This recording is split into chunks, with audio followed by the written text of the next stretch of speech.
粉丝质疑白鹿临江仙缺乏营销，于正回应强调宣发投入巨大，花钱如流水，推得很疯。近期，关于临江仙的宣传争议引发了广泛关注。粉丝质疑该剧营销不力，而制作人于正对此做出了回应，强调宣发投入巨大，花费堪比墨雨云间的多倍。他明确否认了不给临江仙推流的指责，称自己已将所有资源倾注到该剧的宣传中，表示花钱如流水，推得飞快，简直不知道还怎么推了。剧集开播前，临江仙便因难看等话题登上了热搜，部分观众批评剧中的特效粗糙，剧情逻辑混乱，尤其是杀夫正道情节的强行反转，遭到不少质疑。于正将这些负面评价归咎于行业内的恶意竞争，认为这是因为演员过于红火，招致了同行的眼红。热度与数据之争，尽管临江仙在首日获得了极高的热度，爱奇艺平台数据显示2小时内热度突破6000，次日更是达到了9500，但仍然有网友质疑平台数据是否存在注水现象。一些人指出，该剧的推广策略过于依赖云包场和频繁撤换固屏广告位，导致高热度低口碑的局面形成。为了应对这些质疑，于正通过设定激进的目标，例如3天破万，以及拿国际热门剧集做对比，试图转移舆论焦点。他宣称临江仙的前1/3部分比鬼怪还要精彩，希望通过话题性流量来弥补剧集本身的争议。资金与视觉效果的困境，面对剧集的特效和服化道方面的批评，于正表示，经费有限是视觉呈现不足的主要原因。然而，部分网友对其宣称的3亿投资与实际效果产生了不满，质疑资金的使用是否合理。尽管临江仙首日云和播放量达到2308万，超越了同档期的折腰、无忧渡等剧集，但随着剧情推进，热度增长放缓。不少业内人士认为，其强情节高反转的模式可能会消耗观众的耐心，导致热度持续下降。主演白鹿的转型困境，主演白鹿在长月烬明和北上之后面临着转型的压力。此次回归古偶剧临江仙，部分观众将其视为路径依赖的体现。尽管其粉丝强调白鹿的抗剧能力是剧集热度的支撑力量，但其在该类型剧中的表现仍然无法避免观众的质疑。爱奇艺的热度算法也因固屏广告的权重与用户真实观感之间的脱节，使得临江仙陷入了数据繁荣与口碑塌房并存的尴尬局面。仙侠剧的突围难题，临江仙尝试将悬疑无限流与仙侠元素相结合，但市场反馈显示，观众对大女主复仇等套路已经产生了审美疲劳。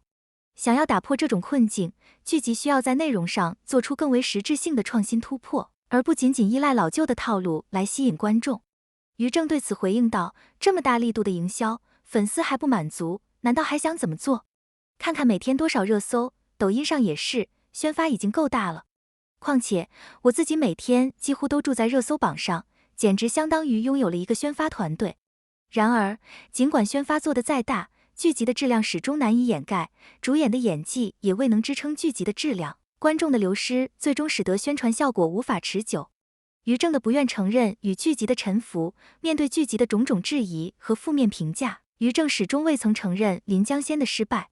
反而他不断通过自信的言辞来强调剧集的热度。似乎在他看来，观众的差评并不足为虑，只要粉丝支持，所有的负面评论都可以被视为黑子的声音。对于他而言，剧集的热度似乎才是最为重要的。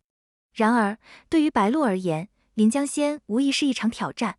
虽然长月烬明和白月泛星的经验似乎未能为他提供足够的教训，但他在古偶剧中的再度尝试，显然是陷入了路径依赖的困境。要知道，如今的古偶剧若没有出色的故事，很难突破局限，成功出圈。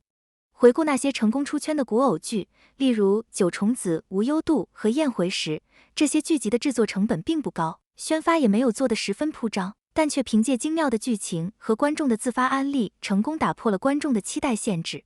而临江仙则显得过于依赖外部炒作，甚至让人有一种强行要求观众观看的感觉，剧集内容本身的吸引力相对薄弱。良好的故事是成功的关键，如果没有一个引人入胜的故事，再多的宣传和炒作也都将是徒劳。而即使剧集拥有大量粉丝的维护支持，也无法改变剧集本身的质量问题。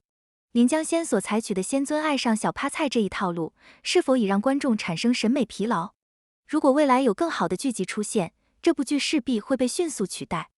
于正或许依然希望通过大手笔的投资与宣发来捧红临江仙，但剧集本身的质量和主演的演技依旧是其能否成功的关键所在。而白鹿在此剧中的表现，可能也将决定她是否能够突破自我，在演艺道路上迎来新的转机。最终能否打破困境，仍需依赖内容的深度与故事的创新。临江仙作为一部仙侠剧，男女主角颜值很高，配角们的颜值也在平均线之上，整部剧看起来很赏心悦目。24小时内播出平台热度直破8000，这个成绩也很不错。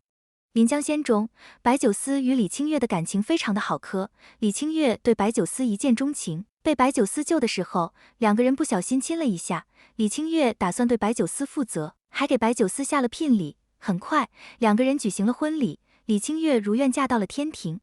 不过，很快李清月的情敌出现了，她就是鬼王之女樊灵儿。在人前，樊灵儿端庄又稳重，转身就翻脸。樊灵儿很喜欢白九思，第一次见到李清月，樊灵儿很客气，但一转身，樊灵儿就派出了影子暗杀李清月。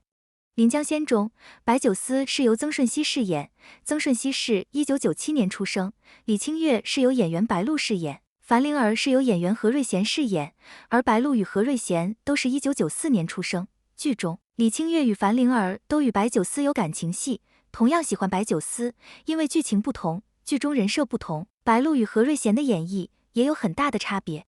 临江仙中，白鹿饰演的李清月是一个性格灵动又可爱的姑娘，她对白九思一见钟情。李清月性格灵动，她也很直白，喜欢白九思，她从来不吝啬表达。不过，李清月其实身份并不简单，她是四灵仙尊花如月，白九思与花如月有很深的感情羁绊，相爱相杀的两个人，他们的感情也是百转千回。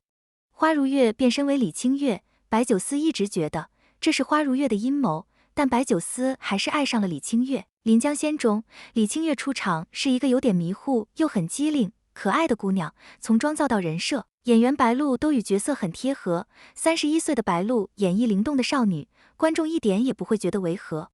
白鹿的面相是属于小巧玲珑的类型，她的面相很清纯稚嫩，虽然过了30岁，但白鹿的颜值依然耐打。她演绎的李清月灵动又可爱，这个角色也非常适合白鹿。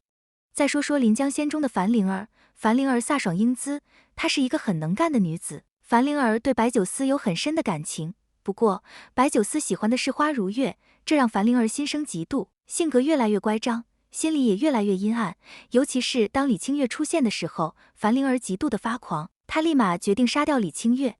长得很有棱角，性格也很刚烈飒爽，樊灵儿被何瑞贤演绎的也很传神。何瑞贤这几年也演了很多观众喜爱的影视剧作品，包括《鬓边不是海棠红》《离歌行》《上时》以家人之名等作品中都有很精彩的表现。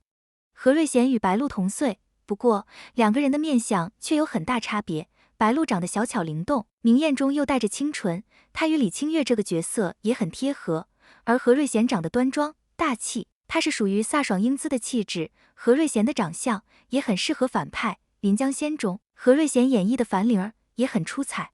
白鹿与何瑞贤在年轻女演员中都是属于颜值比较高，演技也很不错的。这次在临江仙中，二人演情敌，也有很精彩的对手戏，也期待着后续剧情，两个人更加精彩的碰撞。